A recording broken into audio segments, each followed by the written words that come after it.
Following the news that Joe Biden had offered to debate Donald Trump, Trump accepted, and now Joe Biden has accepted. They've both agreed to a June 27th debate on CNN. But here's the fun part, my friends.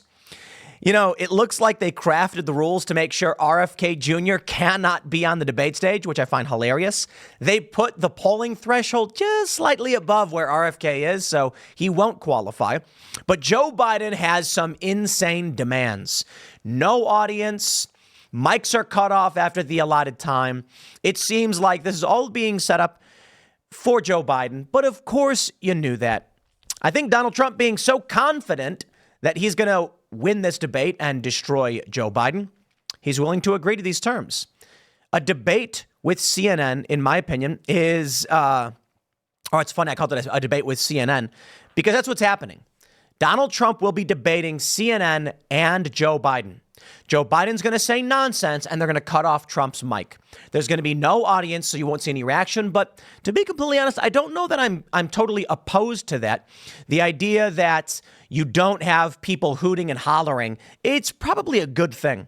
But I love how they're icing out RFK Jr. He's issued a statement. He's quite upset. So we'll talk about that. But then I will do a deeper dive analysis. My friends, as we're tracking all this election news, the 2024 race is heating up. The debates are on. I went to our good friend ChatGPT, and I got to say, I am deeply impressed. There's a lot of data to calculate that I normally actually do. So when dealing with polling data and voter data, I'll give you an example. There was this, I can't believe I actually did this. There was a story a while ago about sentiment for civil war. There it is. I said it. And they said that these regions, here's the favorability between Republicans, Democrats, and independents.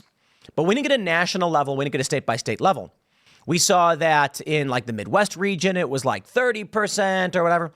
So I actually went through each state, broke down party affiliation, how many people are in those parties, and then I actually just pulled up a spreadsheet and I went through all the math. Here's the crazy thing. That took me a little while to do. All 50 states, voter registration breakdown, tracking the sentiment based on these numbers to see to extrapolate data to a national level. And now with ChatGPT, I can literally just say, list for me all of the political party breakdown by state. It does. Then I say, list for me the polling data by state. It does. And then we can basically use this to almost instantaneously do a comparative analysis to 2020 and 2024. And I've got some interesting results. ChatGPT, the first result it gives me when I did a overly simplified breakdown was a tie. It said it assumed a 269 electoral college vote to 269 tie, in which the House, which is a Republican, and the Senate, which is Democrat, would make it a Trump-Harris ticket. Because if you get a tie, the presidency is chosen by the House, vice presidency by the Senate. And I think that's absurd, and a lot of people do as well, but that was their analysis.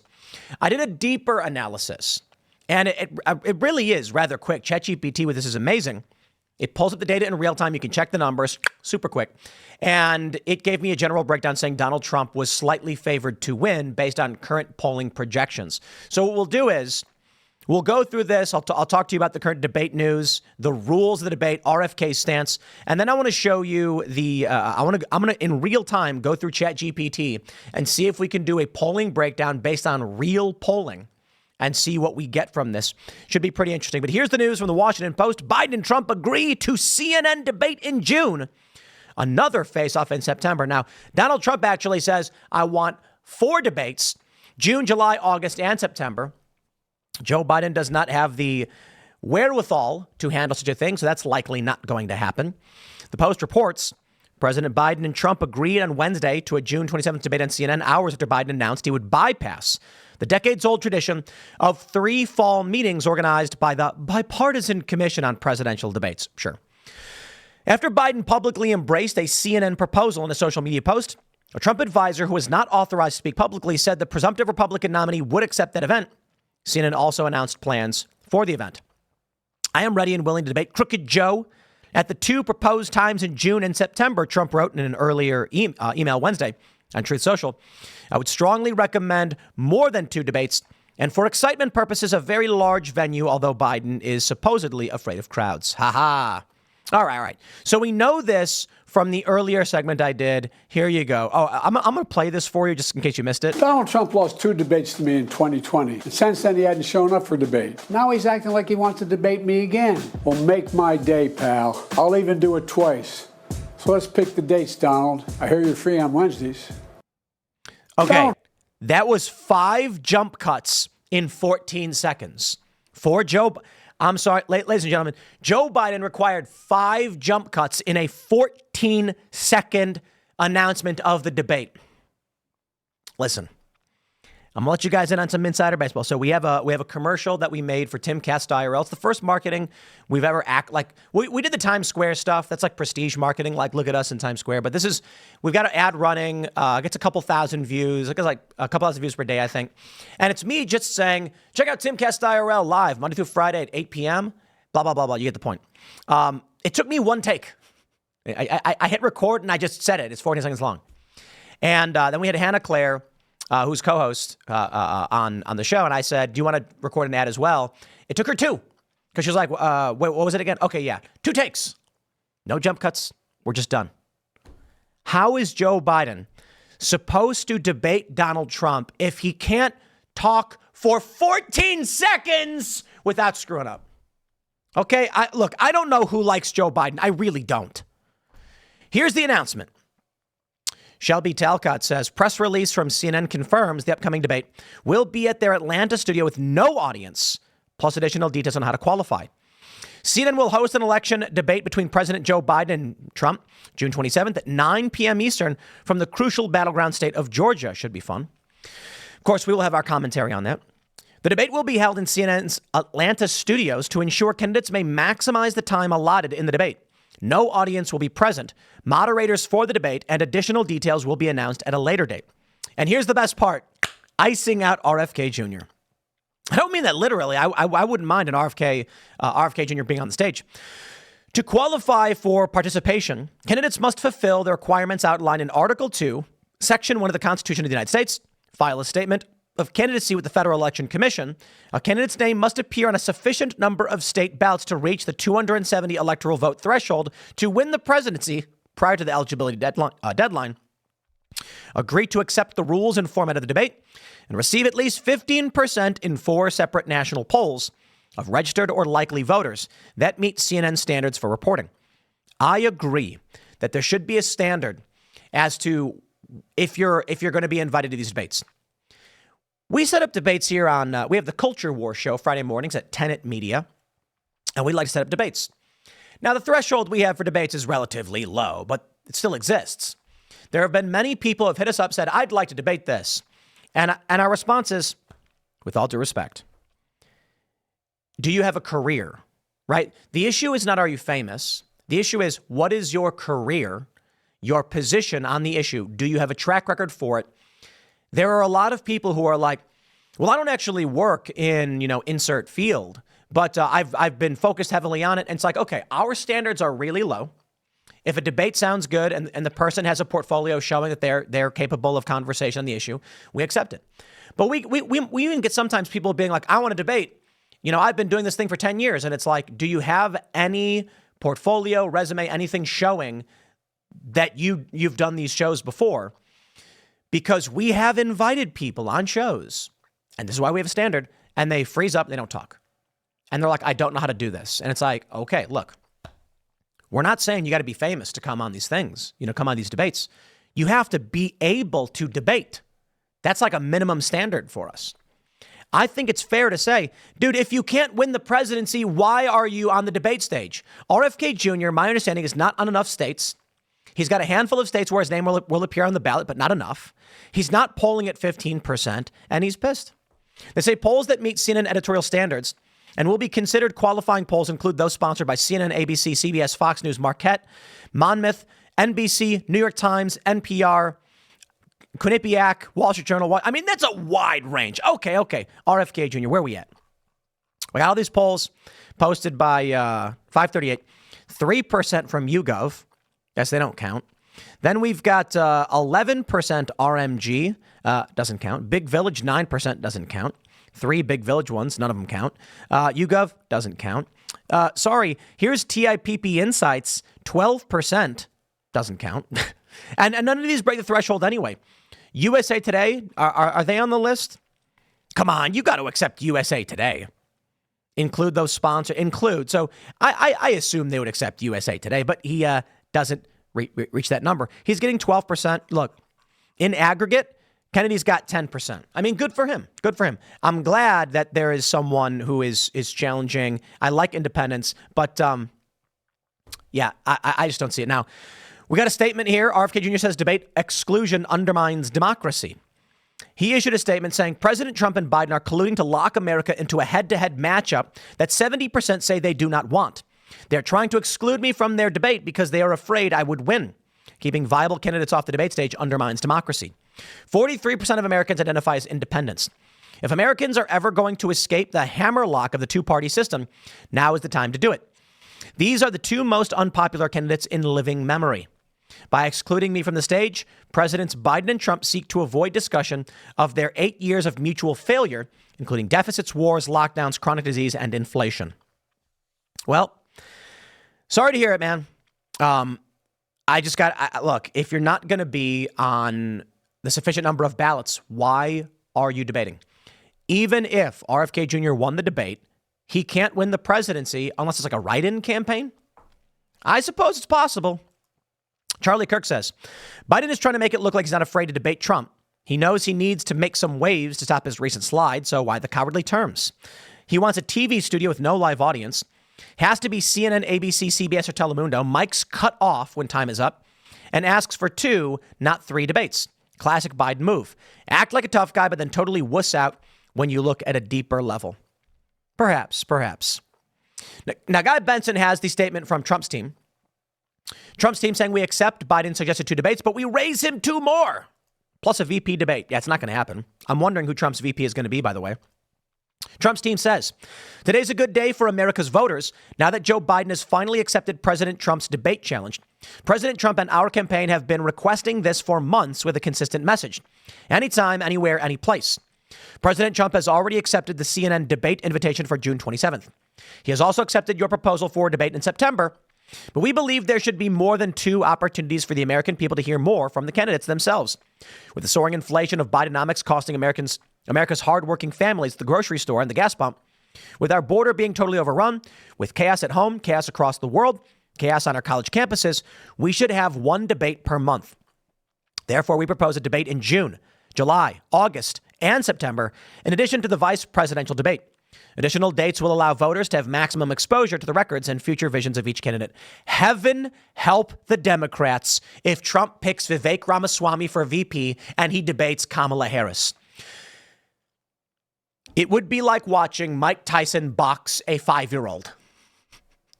Now, Donald Trump debating Joe Biden is also like Mike Tyson boxing a 5-year-old.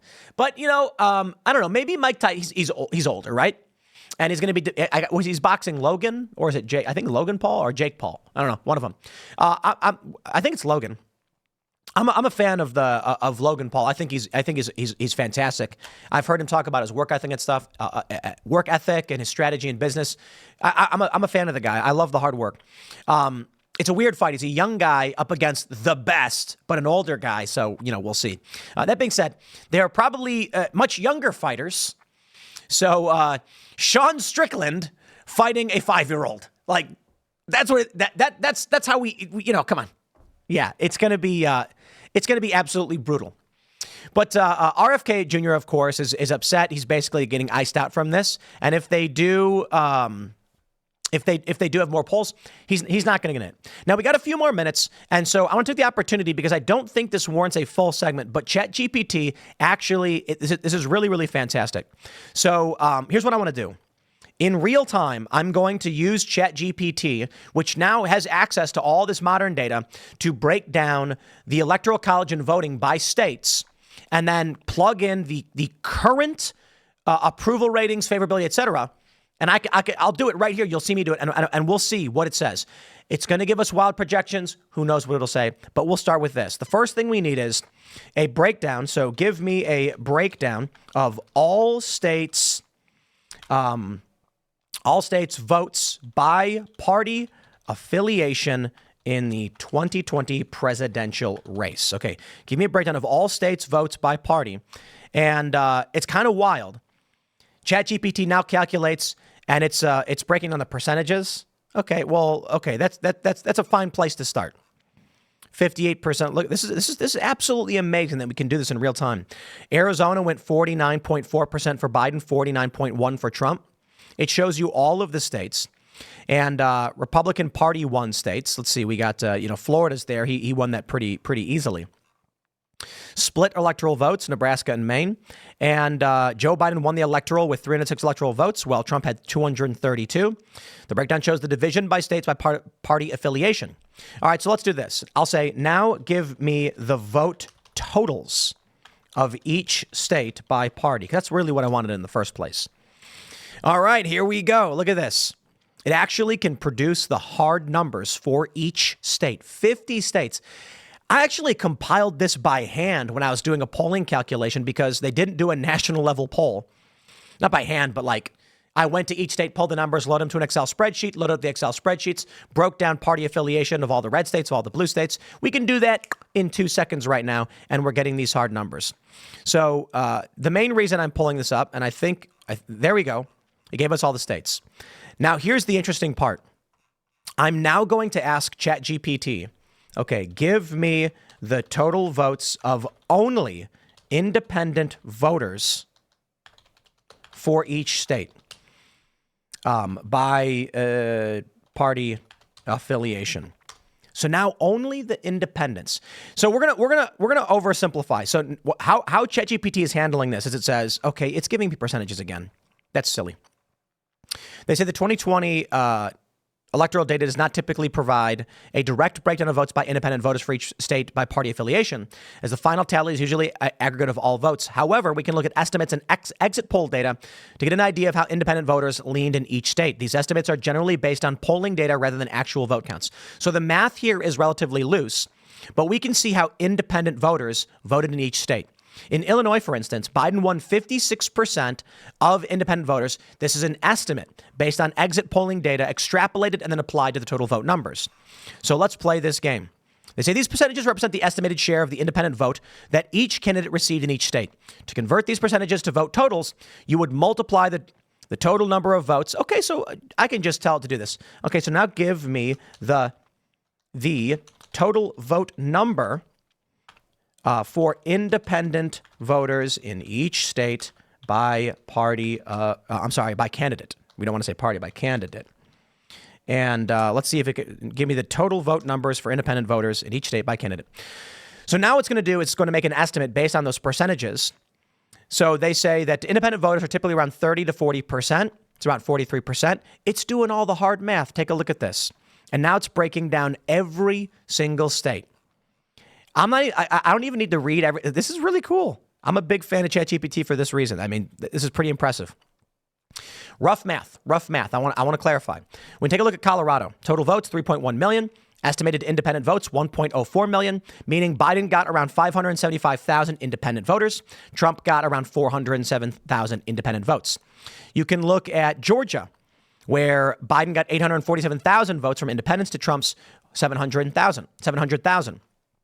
And let's see if we can go with like an obvious. Let's go to Florida and see what the Florida number is before we make our final projections. So in Florida, among independents, it's estimated that Trump got 1.77 million to Biden's 1.73 million, which is particularly interesting. That's based on the total vote breakdown. And oh wow, it actually had to stop. So much data is being crunched here. All right. Now, if you listen to my earlier segment, we looked at the current civics.com favorability of Biden and Trump. Biden's favorability among independents is currently 29%, and Donald Trump's is 39%. So let's do this. They say these estimates. This is absolutely amazing how much data is being crunched. The estimates use the total vote cast, an assumed percentage of independent voters, 33%, and the approximate percentages of those independent voters who supported each candidate. Keep in mind, these numbers are approximations and may not be exact. The bigger challenge, too, is that, as RFK Jr. pointed out, 43% of people say they're independent right now. although the number can vary. Let's go by Gallup's latest numbers and the number given by RF3. So RFK. So what I will say is generate the same list assuming 43% of voters are independent. That's going to be important because that's the current data. So now we're taking the presumed data from 2020 and retrofitting these numbers based on a 43% independent number. And we're really putting ChatGPT to work here. Now, ultimate goal here, for those that are listening, is to use all of the data, plug in today's data 4 years later, and see what the projection would be based on current polls. It's not exact science. It's estimation. Meaning we have exit polls from 2020. We have the hard data from each state. We have party affiliation data. So we can make a general determination about how many people are independent. 2024, the current number, as RFK pointed out, and as I believe it's Gallup points out, 43% of people say they are independent, which is fascinating. So we'll want to calculate the total votes by state based on a 43% independent vote number if we want to have these numbers make sense as we plug in the final calculation for 2024 and see who ChatGPT thinks will win. While I'm pattering and talking, it's actually it's calculating all of these states, and I have to then click continue generating to get the number. This is absolutely fascinating. And keep in mind, whatever you think about the 2020 election with ballot harvesting, we can plug that in too, and that will be the final thing that I do. All right, so it finishes with Wyoming, and now here's the best part. Okay, here's what I'm going to say. I'm going to tell our good friend ChatGPT. Current polling in 2020, I'll say as of today, has Trump with 39% favorability among independent voters. I spelled that wrong. And we'll do this. And Biden has 29%. These are numbers that I pulled from civics.com from my earlier segment. So I will then say, assuming these percentages correlate, I am spelling words wrong. There we go, typo. Directly with votes. Calculate the total votes. Man, I can't spell total wrong. Total votes by state, let's see, assuming these percentages correlate directly with votes, calculate the total votes by state for 2024. I want to make sure I have this right. Talking and typing this and forming the calculation is, I'm tripping up. Current polling as of today has Trump with 39% favorability among independent voters, and Biden has 29. Assuming these percentages correlate directly with votes, calculate the total votes by state using these numbers, and that should work, right? To get a projection for 2024 vote totals. Bang! Isn't it really cool that you can just analyzing? Oh, I hope I didn't break it because that would totally suck. As I mentioned already, I did do this, but I want to do it in real time in this segment. It basically said Trump had like 272 or just slightly above. There was, here we go. We got it. That one took a long time. Based on current polling with Trump at 39% favorability and Biden at 29 among independent voters, and assuming 43% of voters are independent, here are the projected total votes for independent voters in each state by candidate in the 2024 election. So this is not considering the actual polls right now showing that Trump is actually ahead in swing states in general. All we're trying to do is see if the shift in the independent voter count gives us a different outcome. If Trump held a 10-point favorability advantage in 2020, would he have won? I don't know. And I think I might have broken it. View analysis. All right, now we'll do this. Based on these vote totals, give us the electoral count breakdown for 2024. That's how we do science these days. Based on independent vote totals and assuming these percentages correlate directly with total votes, it's giving me every single state. You didn't need to do that, GPT. I just wanted the total, but we'll scroll down It's giving it to you by state. We don't need it by state. But this is fun nonetheless. And it's all right. So it's currently calculating every state total electoral votes that will be going to Trump or Biden. And based on this shift in favorability, let's see where we end up. Trump's winning a lot of states here. Isn't science fun? And do we...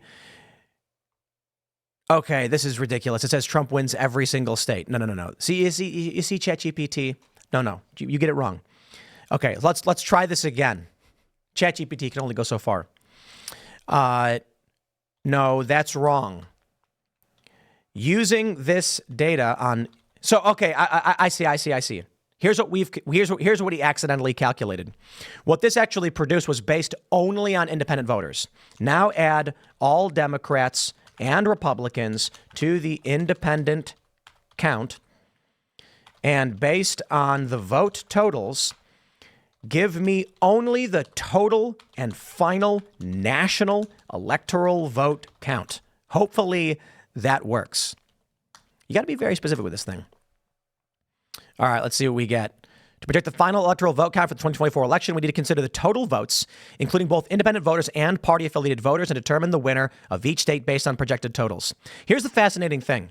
Based on the shift in favorability among independents, I don't think we needed a calculator to determine that Trump would have won literally every single state among independents, because he has a 10% advantage among independents. What we need to do is now add in all of the Democrat and Republican votes to that number. This is amazing. Plugging it all in, and it's totally wrong. Thanks for sitting here as ChatGPT was unable to do it. Let me just try one simple calculation.